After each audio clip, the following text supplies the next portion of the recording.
He was told they were already dead. He rode faster. The man who told me was sitting outside the livery in Gunnison, picking his teeth with a splinter of wood, and he said it like it was weather. Like it was a thing that had happened and now was over, and the world had rolled on past it without stopping to mark it. He said the Carver woman and her 2 kids, out on the Sweetwater Fork claim, were gone. Raiders hit them 3 days prior. Nothing left but ash and what the buzzards hadn't finished with. I was loading salt bricks into my panniers when he said it. I had my back to him, and the sentence came at me from behind like a hand on the shoulder. I set the brick down. I set it down carefully, like the deliberateness of the motion meant something. I didn't turn around right away. The gray was tied at the post, and he swung his head around to look at me the way he does when he feels something shift in the air. I didn't ask the man how he knew. I didn't ask what kind of raiders, how many, what direction they'd come from or gone. I untied the gray from the post and I got on him, and I put my heels to him, and I rode north out of Gunnison at a pace that was harder than the gray liked, which he told me by flicking his ears flat and blowing once through his nostrils. And then he settled into it the way he always does, because he is an honest animal and he was well rested, and underneath the complaint there was still plenty of horse. I don't know what I expected to find. I had met Nora Carver exactly twice. Once at Haskell's store the previous summer when she was buying seed corn, and her boy Eli had knocked a full barrel of penny nails off a shelf, and they'd scattered across the plank floor like a tin rain, and I'd crouched down and helped him pick them up one by one, taking my time about it because the boy was embarrassed, and going slow made it feel like less of a disaster. She'd thanked me with a directness I wasn't used to. No performance to it, no gushing. Just thank you, and she'd meant it, and then she'd gone back to her business. The second time was the following spring, on the road west of Gunnison, when her wagon axle cracked at a bad spot in the road where the creek had undercut the shoulder. It wasn't a bad break, a green crack, not all the way through, but she didn't have the tools to fix it and the grade ahead would have finished it. I had a knife and some rawhide, and I cut a green limb from a willow near the creek and bound it to the axle in a way that would hold her the last 8 miles home if she kept it to a walk. She'd looked at what I did and nodded like she was filing it away for future reference. She said, "Can I pay you for that?" I said no. She said, "Then I owe you one." Not thank you again, not I'm so grateful, just, I owe you one. Like she kept accounts and she intended to balance them. Her husband Denton had been dead 2 winters by then. A horse kick, the kind of death that makes no sense because there's no meaning to reach for, no reason, just a horse startled by a sound and a man standing in the wrong place at the wrong moment. She'd been working the claim alone since then with Eli, who was maybe 10 years old and had his father's build, wide in the shoulders already, and her daughter me, who was 7 or 8 and had her mother's same level eyes, the kind of eyes that take in more than they let on. I rode 12 miles on the gray. The gray is getting old and I know it, and I pushed him harder than I should have, and I knew that too while I was doing it, and I didn't slow down. I smelled it before I saw it. Burned wood and the sweetish heavy smell underneath it that you don't forget once you've smelled it. The kind of smell that gets into your shirt and your hair and stays with you for days, and for a long time after you catch it in memory without warning, and your stomach knows what it is before your mind does. The cabin was 4 black walls standing in a field of gray ash. The roof was entirely gone. The barn was entirely gone, just the stone foundation and the iron hinges from the barn door lying in the debris. The fence posts along the south pasture were still standing, but the rails had burned away and there were gaps all down the line, and the pasture beyond was empty. They'd taken the livestock, or the livestock had scattered. Her milk cow was lying in the yard near the burned cabin, shot through the neck, already bloating in the afternoon heat. I tied the gray at the outermost fence post, the one farthest from the smell, and I walked the property slowly. I didn't call out. I was looking at the ground the way you learn to look when you've spent time reading country, looking for anything the man in Gunnison had been wrong about. 3 days since the raid, he'd said. I was looking at the ash and at the way it had settled and thinking, 3 days was right. The coals were long cold. Whatever tracks there had been were softened by a night of wind. I found the root cellar because I had seen where she kept it, months earlier, when I'd driven her wagon up the last stretch of her road, and had noticed the low mound back of the cabin with the wooden flush door, nearly invisible if you didn't know to look for it. Someone had dragged a half-burned beam across the door. It took me a moment to understand why, not to keep something in, to make it look like nothing worth opening, like it was just another piece of wreckage. I stood there for a moment with my hand on the beam. Then I moved it. I had to use both arms. My hands were not steady, and I noted that without doing anything about it. I lifted the door. The smell of the cellar came up first. Earth and old preserves and the close warmth of bodies in a small space, and then my eyes adjusted to the dark and I saw them. Nora Carver was down there in the dark with one arm around each of her children, and a single-shot derringer in her free hand, pointed straight at my face. She was seated against the earthen wall with her legs drawn up slightly, and the children pressed against her on both sides. Eli had a knife in his good hand. I recognized it as his late father's, a bone-handled hunting knife, and the blade was up. Mee was pressed against her mother's ribs with her eyes closed and her lips moving. I stood in the door of the cellar and looked at that derringer and looked at the woman holding it and did not move. I said, "It's Amos Bledsoe. I helped with your axle last spring and before that with the nails at Haskell's." There was a silence, long enough that I heard the gray shift his weight at the fence post behind me. Nora said, "I remember." She did not lower the derringer. I did not ask her to. She had been in that cellar for 3 days with 2 children and 1 shot, and whatever she had made up her mind to do in that time was her business, and I wasn't going to interfere with it by asking her to change it on my account. I stood still, and I waited, and I let her look at me for as long as she needed. About a minute later she lowered the derringer. She looked down at it and then set it beside her on the dirt floor, and she put both arms around her children, and she breathed out very slowly. Eli still had the knife up. He looked at me over it. I said, "That's a good knife." He said, "It was my dad's." I said, "I know, I can see the hilt. Your father had good taste." He looked at me for another moment, and then he lowered the knife slowly, like the slowness of it mattered. Eli had a broken arm, the left, at the forearm and the elbow both. It was set wrong and already swelling badly where the joint was, hot to the touch when I got close enough to look at it. Nora had burns on her left forearm and her right hand, wrapped in strips of cloth torn from something, and the cloth had gone brown with seepage and needed to come off and be cleaned and wrapped fresh. Mee had no visible injuries. She had not spoken since the raid. Nora told me when we were out of the children's earshot for a moment, not a single word, though she was eating and drinking and sleeping and following directions when given them. She was present, just gone quiet somewhere inside herself. I got them out of the cellar. The sun was already going low by then, painting the ash orange, and I did not want them standing in that yard looking at what was there to look at. I kept them moving north, away from the cabin site and away from the cow, and away from certain places near the barn that I had noticed during my walk and did not intend for them to see. I walked the gray and let Nora guide me, and Eli managed himself, holding his bound arm against his chest with a care that told me how much it hurt. There was a stand of cottonwoods where the creek bent, a quarter-mile north of the cabin site, and I made camp there in the trees. It was far enough that the smell didn't reach us, mostly. The cottonwoods were talking in a light evening wind.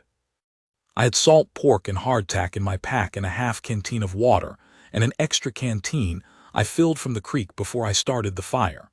I gave all of the food to the children and to Nora. I had a single wool blanket and I gave it to Mee, who took it without looking at me and wrapped it around herself and sat with her back against a cottonwood and drew her knees up to her chest. She looked small inside the blanket. She looked like something that had been folded inward. Nora sat across the fire from me and watched me work and didn't say anything for a while. The firelight moved on her face. She had the look of someone who has held a thing together by main force for a long time and is now, finally, in a place where it is safe to stop holding, and doesn't quite know how to do that. After a while she said, "How bad does Eli's arm look to you?" I said, "Bad enough we need Pruett in Gunnison, the elbow especially." She said, "Can you reset it tonight?" I said I could try. I'd done it once before, on a horse wrangler named Cutler who had dislocated his elbow in a fall, and the man had called me several things afterward and then shaken my hand. Setting a forearm fracture was not the same thing, but the arm was badly set and another night of it would make it worse. She said, "Do it." I set Eli's arm by firelight, with his mother sitting behind him with her arms around him and her chin over his shoulder, talking to him in a low, continuous voice about things I wasn't really listening to. Something about a horse they'd had when he was smaller. A dun horse that Eli had named something ridiculous that made her almost smile while she was telling it. I used green sticks from the cottonwood, 2 of them split to flat and straight, and I bound the arm between them with strips I cut from my spare shirt and talked to Eli about the arm the whole time, telling him what I was going to do before I did it. And when I had to push the bones into alignment, the boy made one sound high and short, like it was pulled out of him before he could stop it, and then he breathed out and was still, and he said, "All right." Not to me, just out into the air. Just all right. I finished binding the arm and told him to keep it still and not use it. He said, "How long?" I said, "A few weeks at least." Pruett would tell him more precisely. He said, "Did you kill any of them?" I said, "I just got here." He said, "But you're going to." I didn't answer that. Nora looked at him and he went quiet, but he kept watching me over the fire for a long time after, with his jaw set and his eyes level, and I thought about what that boy was going to be once the world gave him the chance to grow into himself. I don't sleep well in unfamiliar camps. I stayed awake most of that night. I kept the fire going because me was shivering even inside the blanket, and twice I got up to rebuild it from the pile of cottonwood deadfall I'd collected before dark, and both times Nora shifted in her bedroll and I could tell by the quality of her stillness that she was awake, but she didn't speak, and I didn't either. The third time I built the fire up, she spoke. She said quietly, angled toward the fire so the children wouldn't hear. There were 4 of them. I sat on the other side of the fire and I waited. She said, "They came just after sunup. Eli was already out at the barn. I saw them coming from the kitchen window and I called to him and he came inside and I got them both down into the cellar and I told them to stay." She stopped. Her voice was flat and deliberate, the way a voice gets when you've been over something many times in your own head and you've stripped the feeling out of it so you can hold it without drowning. I went back up because there was a box, Denton's things from the war, his letters, his discharge papers. I couldn't leave it. A pause. The tall one saw me when I came out of the house. I said, "Nora, you don't have to tell me this." She said, "I know." She was quiet for a moment. The fire moved. She said, "The Derringer was in my apron. I had the box in my arms. He was up close when I came around the corner of the house, and I couldn't get the box down and the Derringer out before he had hold of my arm." She stopped. "He took the box and threw it in the fire." I looked at the fire. She said, "They took the mule and both horses and the stores from the barn they could carry. They burned everything else." Another pause. "They didn't look for a root cellar. Maybe they didn't know there was one. Maybe they didn't care." She said it like she'd turned it over many times, those 2 possibilities. I had 1 shot. I kept thinking, if they find the cellar, I have 1 shot and 3 of us. I had to decide who I was going to use it on. I said nothing. She said, "I'd made up my mind." I said, "I know you had." She looked at me across the fire. I said, "When I lifted that door, I was looking at a woman who had made up her mind and was ready to carry through with it. That's not a hard thing to recognize." She held my eyes for a moment and then looked back at the fire. She said, "Why did you come?" I thought about it. I said, "Man outside the livery told me you were dead. He was wrong. Seemed worth finding out how wrong." She didn't say anything to that. After a while her breathing changed, slowly, into something deeper and more even, and I sat by the fire and let the night go past. I got them into Gunnison the following afternoon. Eli rode the gray double with me in front of him, and Nora and I walked, one on each side of the horse.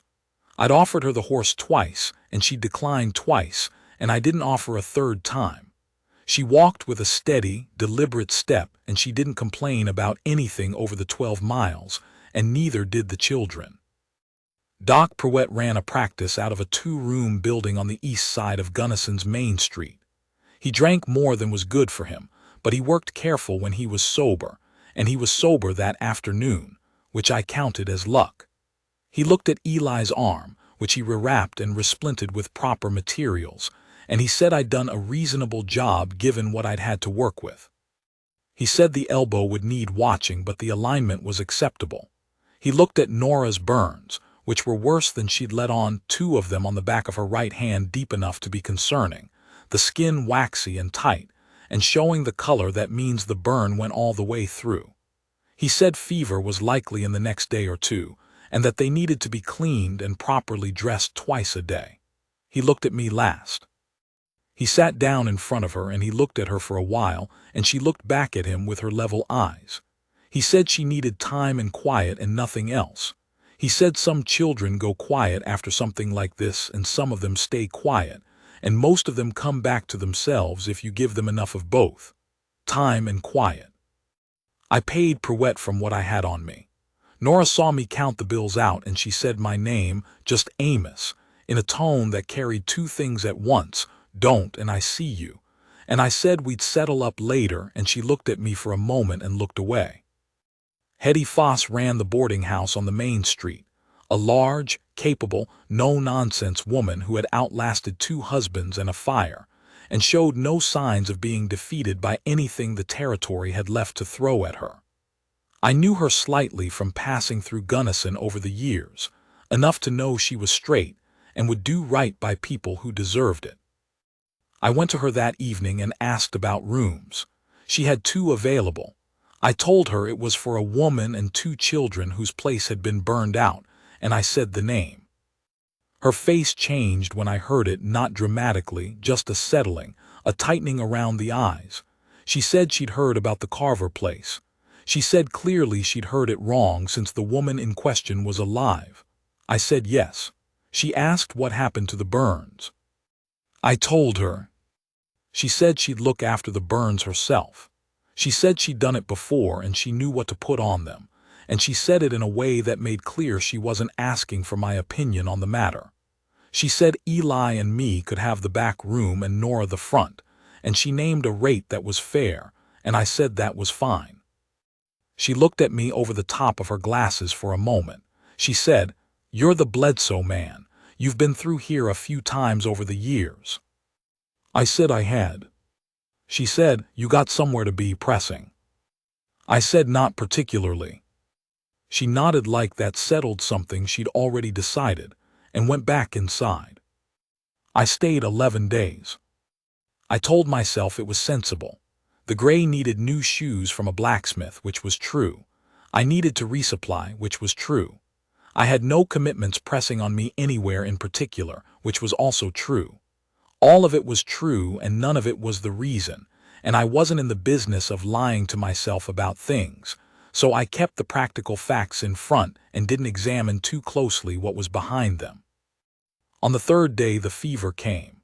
It came in the late afternoon, and by evening Nora's face was flushed and her eyes had a shine to them, and she was shivering despite the warmth of the room.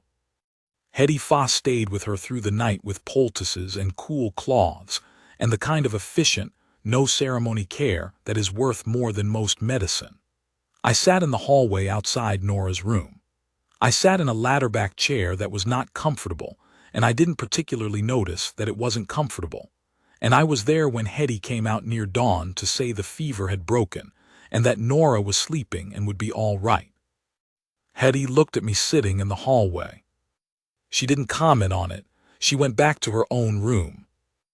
Eli found me at the livery on the fourth morning. He'd been up and around for 2 days already, cautious with the splinted arm, watching everything with that attentive, measuring look of his. He stood outside the gray's stall and watched me brush the horse down for a while before he spoke. He said, "What happened to my father's knife?" I said his mother had it. He nodded. He said, "You're the one who fixed the axle." I said that was me. He said, "My mother talked about that.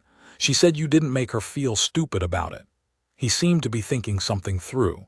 She said most men who help women with things make them feel stupid about needing help. She said you didn't. I said most people aren't stupid. They just haven't learned a thing yet. He thought about that. He said, "Are you going to go after them?" I said I was thinking on it. He said, "I want to tell you something before you decide."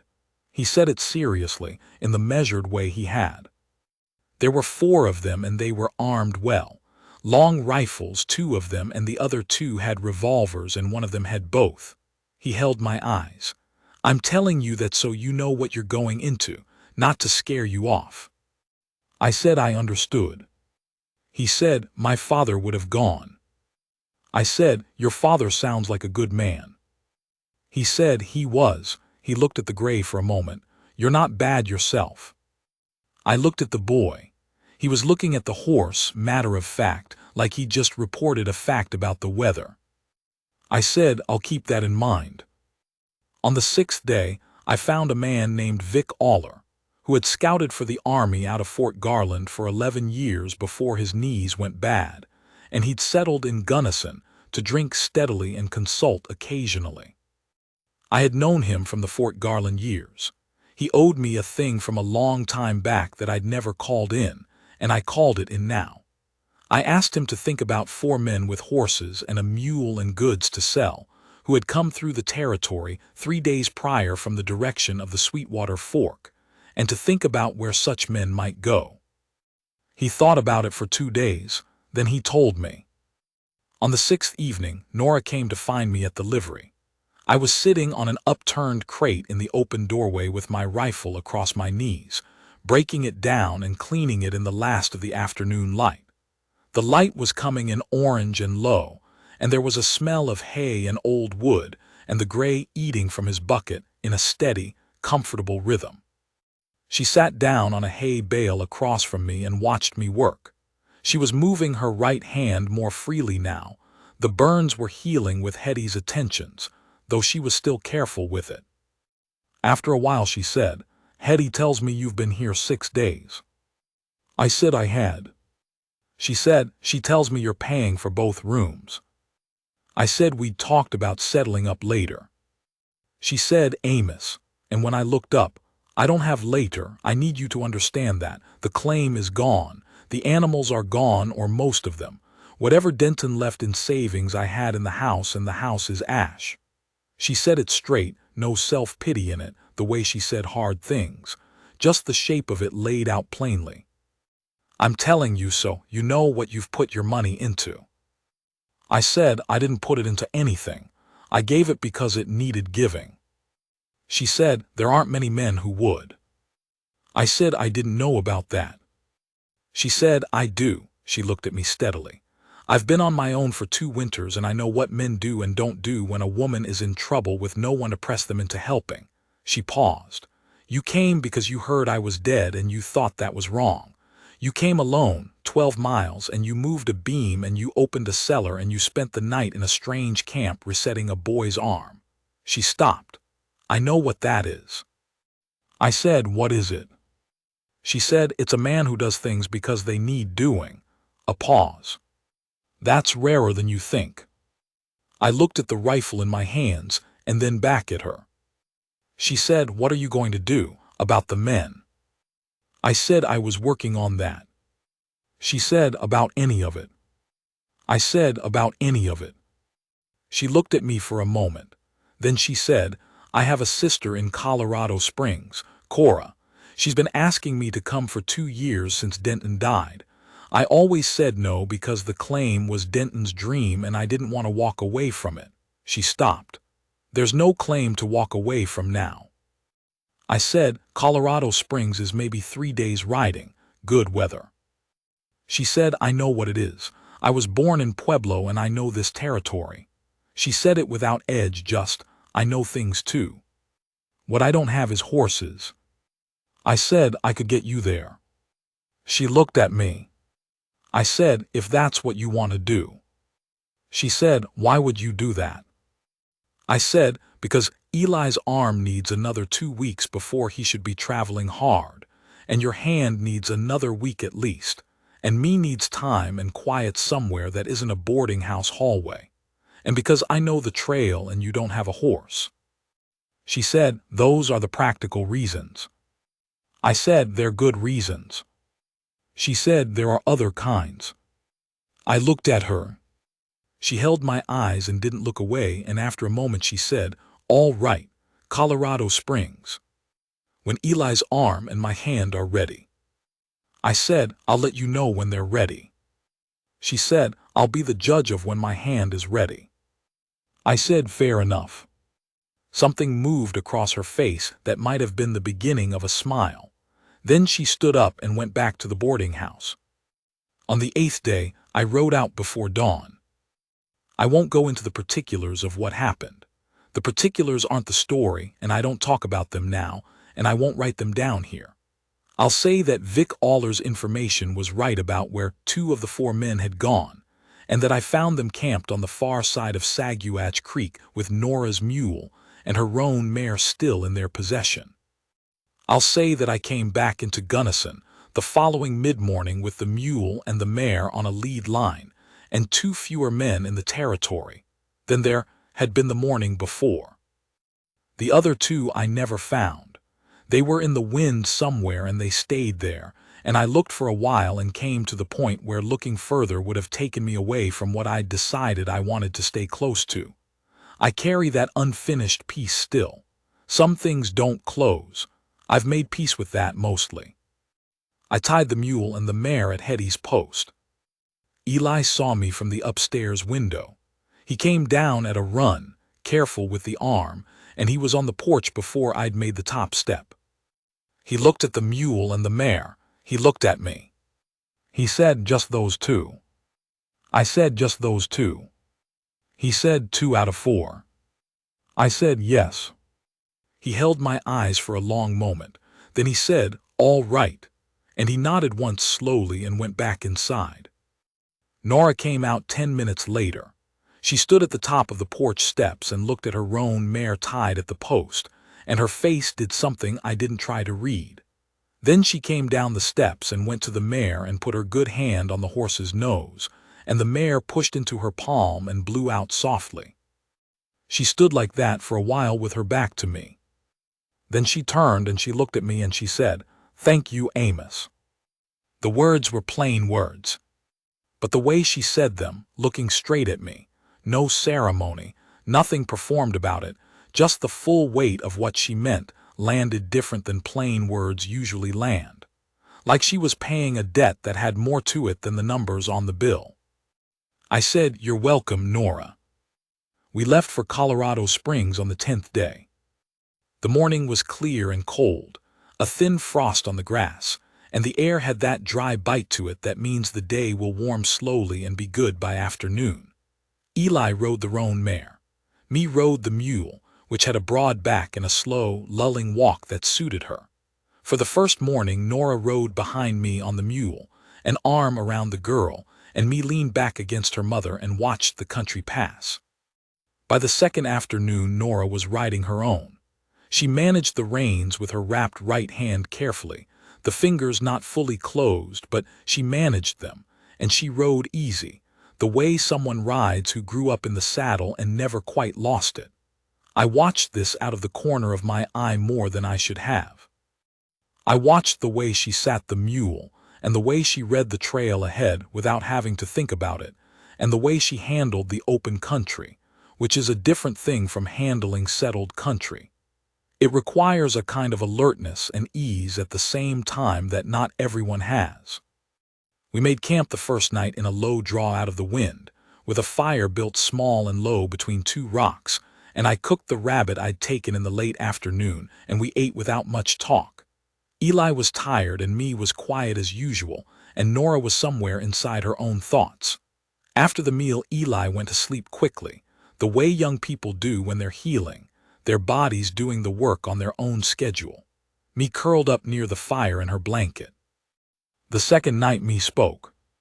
We were in a shallow canyon with good walls on two sides and a fire that threw the warmth back at us, and Eli had been asleep for half an hour and Nora and I were sitting on our respective sides of the fire when me said, without preamble, without looking at either of us, looking instead at the fire, "Is Mr. Bledsoe coming to Colorado Springs?" Nora looked at me. I looked at the fire. I said, "I'm getting you there."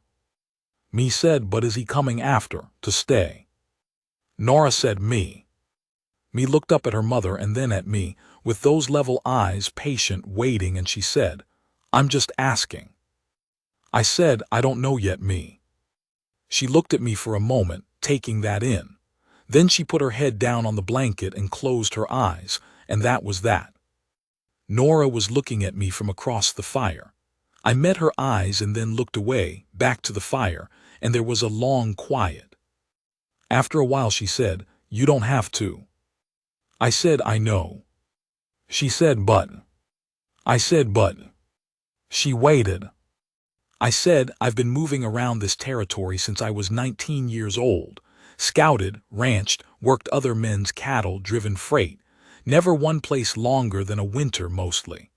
I picked up a small flat stone near my boot and turned it in my fingers. "Some men are built for that. I always thought I was." She said, "What changed?" I said, "Man outside a livery told me you were dead, and I put my heels to a horse before I'd finished thinking about it." I set the stone down. That's not the kind of thing a man does for a stranger. Not 12 miles at that pace. I looked at the fire. Made me think about what I was willing to ride hard for. Hadn't had a clear answer to that in a long time. She was quiet. The fire moved. In the canyon walls there was the faint sigh of a night wind. She said, "Amos." I looked at her. She said, "I want to be straight with you about something, the way I try to be straight about things." I said, "All right." She said, "I was 23 when I married Denton and I was happy with him, and I don't say that lightly. He was a good man and a fair man, and he knew who I was, and he let me be that person, which is not nothing." She said it evenly, looking at the fire. "What I had with him was real, and I'm not going to pretend it was less or try to set it aside because it's easier." She looked at me then. "I'm telling you that because I think you deserve to know it before you make any decisions. I'm not looking for a replacement for what I had." I said, "I wouldn't want to be that." She said, "What would you want to be?" I thought about it honestly. I said, "Something that's its own thing, something new." I looked at her. "If that's possible." She held my eyes. She said, "I think it might be." The fire ticked. Me slept. Eli slept. The canyon walls held the warmth in around us. After a while Nora said, "Get some sleep, Amos." I said I would. She lay down near me and pulled her coat over her and was still. I sat up for a while longer, watching the coals go orange and then red, and then that deep dim glow that means the fire is banked and will last the night. I thought about the man outside the livery in Gunnison, sitting in his chair, picking his teeth, telling me those people were gone, saying it like weather. I thought about being wrong, about the particular feeling of being wrong in a way that turns out to be good news. We came into Colorado Springs on the afternoon of the third day. Cora's house was on a side street off the main road, a proper house with a garden plot along the south wall, and a well with a good rope, and a neat stone path to the door.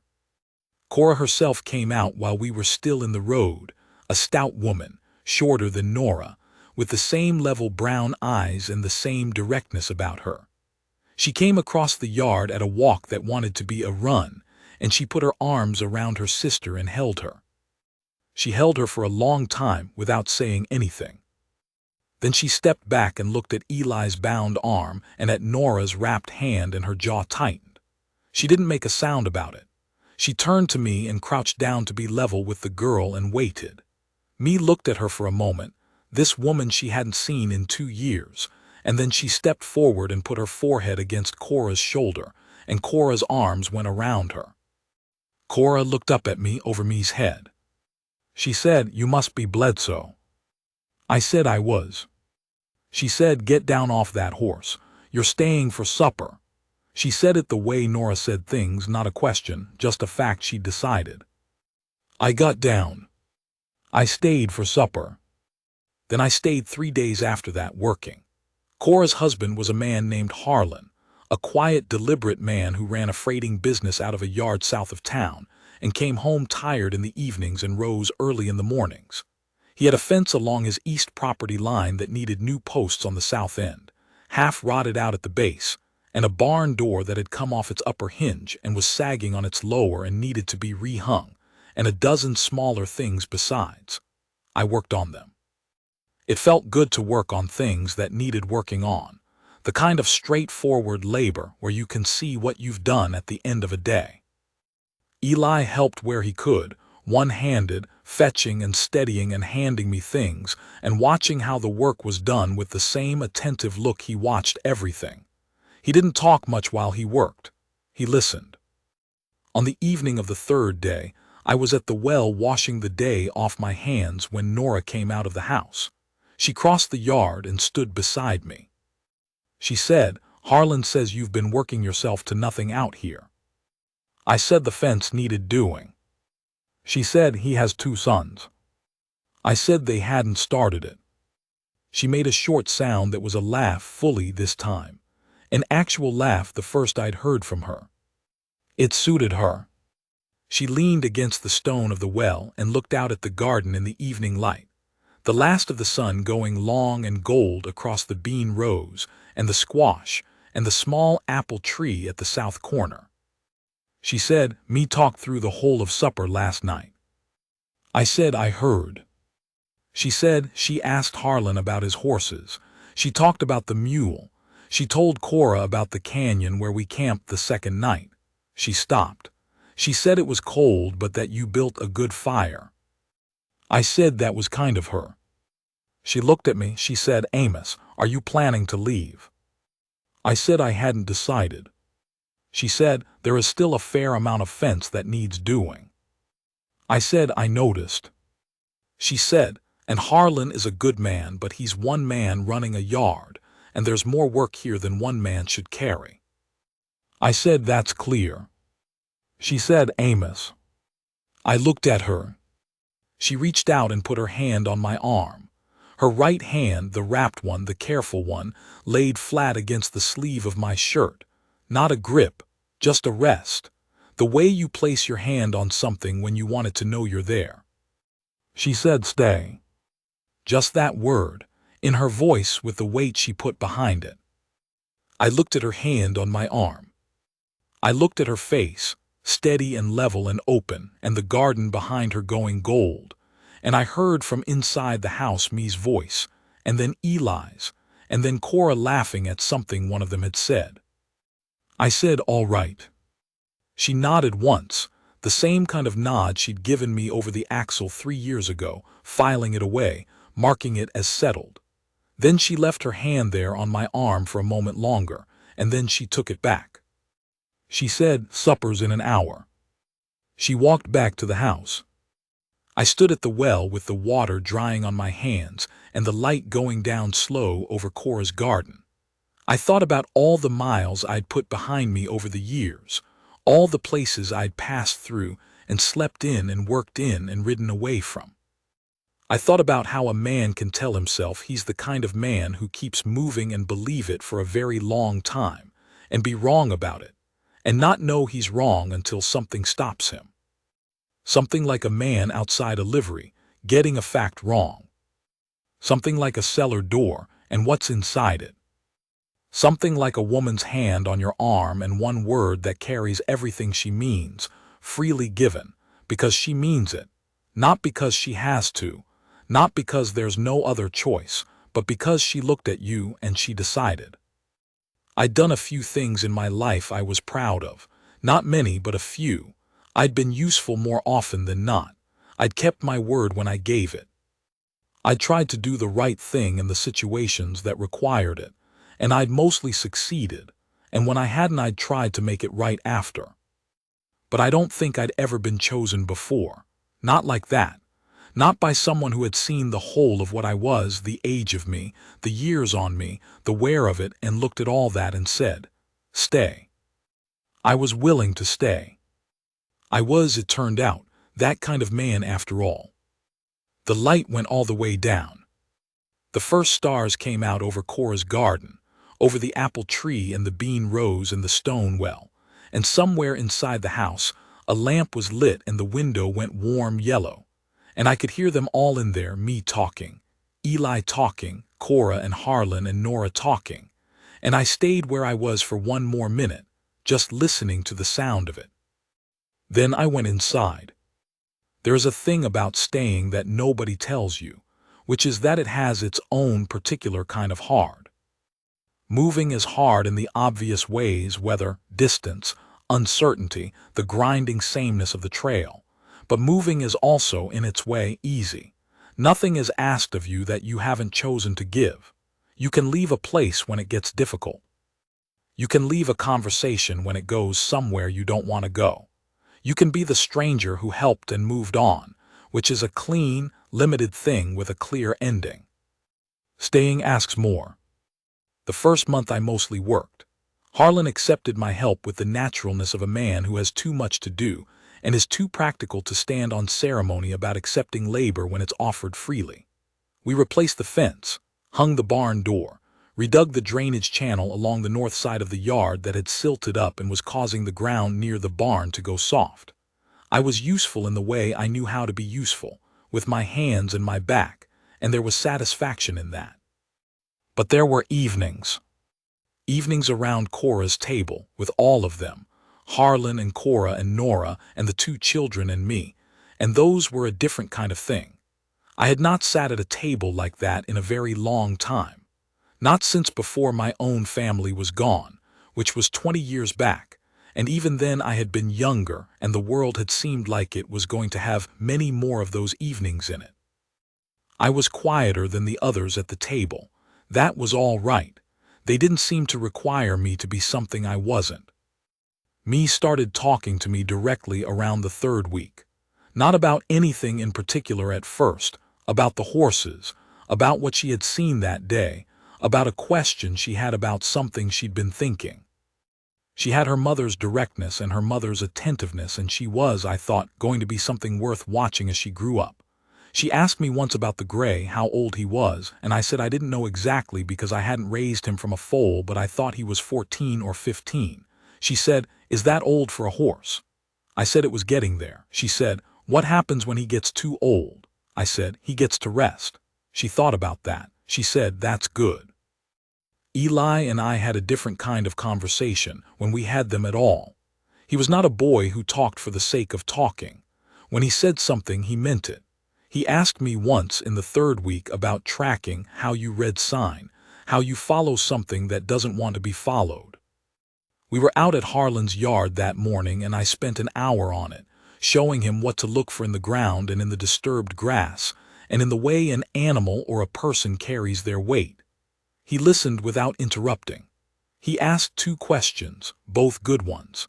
Then he practiced what I'd shown him, tracking me back across the yard, and he was better at it than I would have expected. He would make a good man on the land. Already was, mostly. It was Nora who was hard to settle around, and I don't mean that as a complaint. It was hard in the way that things that matter to you are hard, not bad, just requiring care. We were not quick about it. She didn't rush it and I didn't rush it, and I think we were both right not to. There was a lot of territory to walk across before anything could be decided with any honesty, and we walked it slow, a little more of it at a time, in the evenings after the children were in bed and Harlan had gone to his own rest. when it was just the two of us at Cora's kitchen table with the lamp between us and Cora tactfully absent. We talked about ordinary things and we talked about hard things, and sometimes we sat in silence for a while and both of us were comfortable with the silence, which told me something. She told me about Denton, more than she'd told me before, not the death, but the life, the man he'd been, the partnership of it, what she'd valued in him, and what she'd found hard and how they'd worked things out between them. She told me the way she told hard things, with the feeling stripped back to where she could handle it, but I listened for what was underneath it, and what was underneath it was. She had loved someone well and been loved well back, and she knew what that was worth, and she was not going to pretend otherwise or be ashamed of it. I told her things I didn't generally tell people. About my family, gone of a fever when I was 32 and already on the move, the particular guilt of having been away when it happened. About the years after, which were not good years, and about how the moving had started as running and become, eventually, just a way of being. She listened the way she did everything, with her full attention, no performance, no rush to comfort me past the actual weight of it. She said once, "Do you still feel like you're running?" I said no. She said, "Since when?" I said, "Since a man outside a livery was wrong about something." She looked at me. I said, "Maybe before that. Maybe I was tired of it before that and didn't know it yet." She said, "What would you want it to look like, if you stayed?" I said, "Something useful, work that matters, a place that's mine to look after." I looked at her. "People that are mine to look after." She held my eyes for a moment. Then she said, "Harlan's been asking if you'd consider staying on at the yard. Permanent. He said it to me last week and I didn't know whether to tell you or wait." I said, "Why'd you wait?" She said, "Because I didn't want you to stay for the job. I wanted you to stay because you wanted to stay." She said it straight, the way she said everything that mattered. The job can be part of it, it just can't be the whole of it. I said it wouldn't be. She looked at me. I said, "It's not even the main part." She was quiet for a moment, then she said, "All right."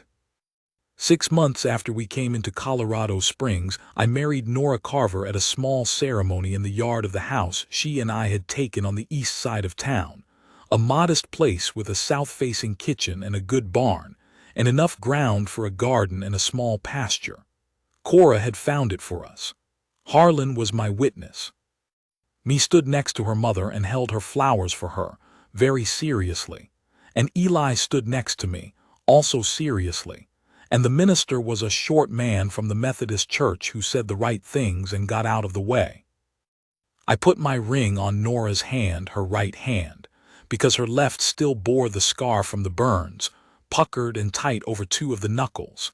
And she looked at the ring for a moment, and then she looked at me, and whatever was in her face at that moment, I couldn't name it, but I knew it was real, and I knew it was for me, and that was enough. It was enough, it was more than enough. Eli shook my hand after. He did it the way a man shakes hands, firmly, once. He said, "You're all right, Amos." And then he went to get food from Cora's table, because he was growing and hungry, and that was that. Me found me later that afternoon, when the gathering had thinned and Nora was inside with Cora. She stood in front of me in her good dress with her hands folded and she said, "I'm glad you stayed." I said, "I'm glad too, me." She nodded like we'd come to an agreement on an important matter. Then she went back inside. I stood in the yard in the afternoon sun, and I thought about the man in Gunnison and his splinter of wood and his certainty. And I thought about the gray running those 12 miles, and the smell of ash, and a cellar door with a beam dragged across it. I thought about how it all came from one wrong thing, one man, one bad piece of information, one moment where someone had the facts entirely wrong. And how getting there fast enough to find out how wrong he was had turned into this. A yard in Colorado Springs in the afternoon light. A woman inside who had said stay and meant it. 2 children who had come through something that would have broken a lot of people and were standing anyway. The man in Gunnison had told me, Nora Carver and her children were gone. I had put my heels to the gray and ridden 12 miles because I thought he was wrong. He was wrong, and I'd been riding in the right direction ever since.